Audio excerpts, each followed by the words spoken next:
This is a CBS 4 News update. Good morning, I'm Maribel Rodriguez. Residents all along Florida Panhandle are stocking up and getting ready for Hurricane Michael. Storm surge and hurricane warnings are in effect. Some gas stations along the northeastern Gulf Coast are already running out of fuel as residents and tourists evacuate ahead of the storm. The storm is expected to make landfall sometime tomorrow. A Hialeah family and their pets are forced out by flames overnight. It happened on the 58th Street and West 15th Court. One family member says his loved ones made it out safely, but he and firefighters had to run inside and rescue 7 dogs, a few cats, and even a pig.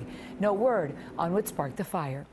A murder mystery in Coral Gables after a University of Miami student is found dead in his off-campus apartment. It happened in the 6500 block of Santona Street. 23-year-old Yasser Abdul Faraj, a architecture student from Saudi Arabia, was found by his roommate Sunday afternoon. If you have any information, you're asked to call police. Now to campaign 2018, the November midterm elections are just a few weeks away. And if you haven't registered to vote, you're almost out of time. The deadline is today. So let's run through some important dates regarding the upcoming election. Again, today is the last day you can register to vote in next month's general election. In-person early voting in Broward and Miami-Dade counties begins October 22nd. Vote by mail ballots in Miami-Dade County will be sent out today.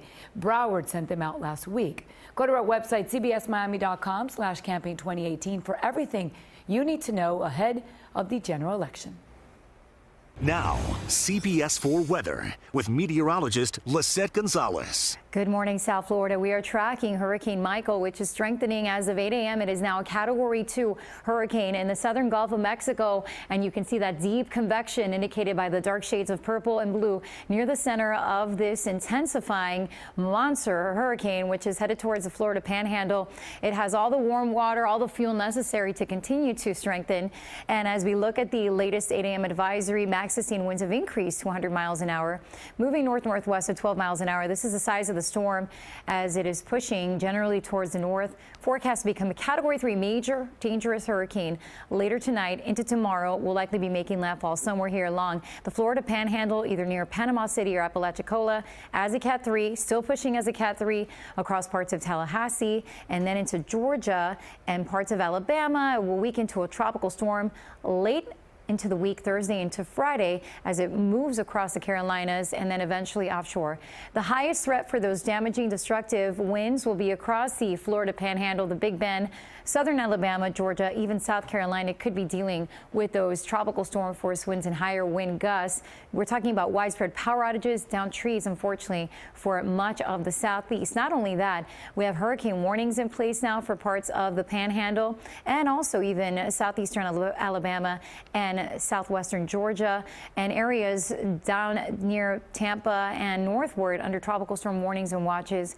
There is a potential for life-threatening storm surge 6 to 12 feet above ground, and that is all the way up and down the northeast Gulf Coast. Flash flood watches in place for the Florida Panhandle, portions of southeast Alabama and southwestern Georgia. In the meantime, locally, we're seeing some clouds, a warm start with the low 80s as we view from our Everglades Holiday Park camera.